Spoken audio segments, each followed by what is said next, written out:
My name is Cyrus Hester. I'm the environmental specialist with the Bad River Band. There's a number of concerns that the tribal environmental program has regarding the mine site. Number one is really transparency. The company has not been forthright in details, and so we don't know what to expect even at the beginning.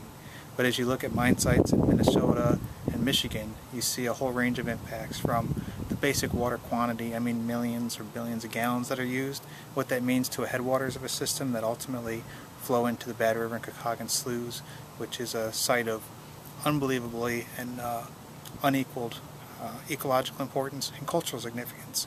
It plays a key role in the Ojibwe migration story as something that the tribe was prophesized to come to, that they migrated from the St. Lawrence River all the way here, that they've maintained their place in this land through unbelievable pressures over the years, and continue to through unbelievable hardship. And yet it maintains its rich place in the heritage, in the ecosystem. And beyond that is Lake Superior, which is a resource that many tribes share, many people, tribal member and non-member share, and it's a resource for future generations, something we have to think about. So industries that increase loads of mercury or selenium or sedimentation or all these other pollutants that are associated with mining industries, frankly, I don't think we can bear that burden, and I don't think that burden should be unfairly distributed on the shoulders of tribal nations.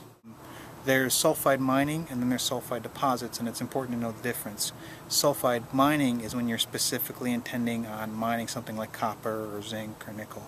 But that doesn't mean, just because you're mining iron, which is not considered a sulfide mineral, doesn't mean you can't have some of the same effects, because there's other things beyond iron located in the earth. In one case would be the overburden of the Tyler Formation, and a question of whether pyrite or fool's gold is there and how much concentrations. We know that there's some there. We don't know if it's significant enough to have the acid rock drainage that you see from sulfide mines, typically, as you see in other cases. So it's a question that the company should have to answer, and they are putting money into research, so they're aware of the issue as well, whether or not they acknowledge that on the public forum or not. The effects on groundwater in general is a major concern. We have to understand a couple things about open pit mining. It's a massive hole in the earth that would naturally refill with groundwater if that water was not displaced. And so mining operations routinely go through dewatering activities that displace or otherwise keep the water out of the mine.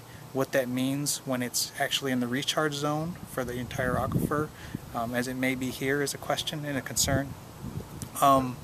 Also, beyond that, I think you have a number of groundwater implications that are associated with such a massive operation at a recharge site. Well, one thing that I think with some wisdom we can draw from tribal teachings is that everything's connected. And we see that in ecological principles as well. It's not just a cultural teaching, it's basic ecology, the web of life. Everything's connected, and as you affect the headwaters of a system, in such a massive way, ultimately, whether it be acute or chronic, whether it be immediate or inevitable, you will see changes to a system. And the Bad River Penokee sloughs is in its condition as a rich estuary because it's been protected and relatively unaltered over time. That's such a rarity. But when you change things in the headwaters, we saw that with logging, we will see that with mining if it takes place, you ultimately will affect everything downstream. Tribal government, governing body of the council, spent quite a bit of time looking into other examples from other mine sites, looking into current available technologies, considering this company. When all of that was put in the context of the environmental resources and whether the risk was worth the reward to the regional economic propaganda, I would say, the tribe felt no, that current technology, current operating techniques are not there to be able to protect the resources that the tribe depends on. And so it was fairly easy to say that the lack of transparency, the lack of technological capacity, the lack of input, it just isn't the time for this operation. This is not it's not an operation that the tribe is comfortable with or will support. In fact, they directly oppose it.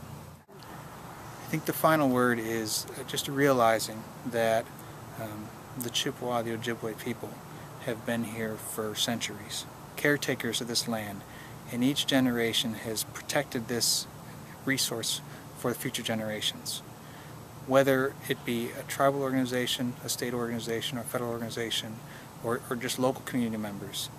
Think like those ancestors did. Think about what ultimately you want to leave for your children and grandchildren, because when you think that thoroughly through a topic about what will be the long-range implications, you'll finally understand whether the action is just or not.